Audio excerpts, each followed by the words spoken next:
আমার নন্দের জামাই আমাদের বাসায় খাবে, ননদ আর নন্দের জামাই। এর জন্যে আজকে রান্না করছি, রুই মাছ ভাজি করছি, তারপরে পোলাও ভাত করছি, সাদা ভাত করছি। আমাদেরকে একটা একটা করে দেখাই। মুরগির মাংস রান্না করছি, আবার এই যে গরুর মাংস রান্না করছি, ডিম বোনা করছি, আবার এই যে মাছ ভর্তা করবো। এই দেখো আমার শ্বশুর শাশুড়ি জাল ওরা চইলা গেছে।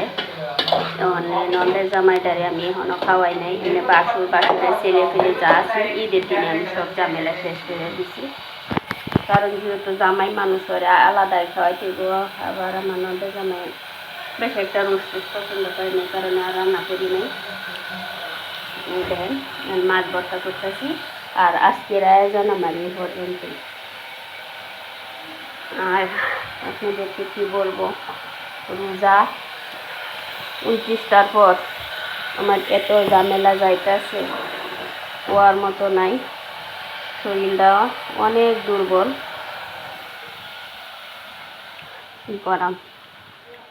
আর আপনাদের কাছে আমি বিছানার চাদরটাও শেয়ার করতে পারি নাই।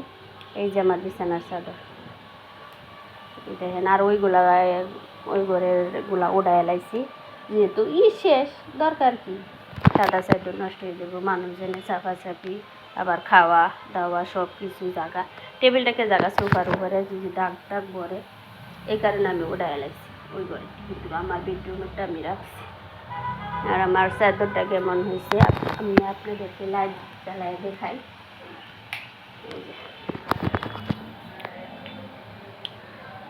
গুছাই নেই ভাই, কী করাম, সময় পাই নেই, গুছাই নেই। সকাল আবার ঈদ উপলক্ষে বোয়া গেছে আপনার ঈদের একদিন আগে 29 রোজার সময় গেছে বুয়া ছুটি দিচ্ছে। তারে আমারে ও বলে কি আমি তারে 7 দিনের ছুটি দিতাম। কোন এই মেহমানের ঝামেলা, এই 7 দিনের ছুটি যদি ওরে দিতে আমার অবস্থাটা কি, এই হয়েছে আমার অবস্থা, বুঝছেন। এই বুয়ারা এরকমই করে প্রতিটা মানুষের ঘরে ঘরে। কী করবো ওখানে, না ওরাও বছরে একবার ঈদ করে, গ্রামের বাড়িতে ছুটি না দিলেও ভালো দেখা যায় না। ঘর মোছা কাপড় দিয়ে এত কাজ, বাবারি বাবা শেষ আরও না।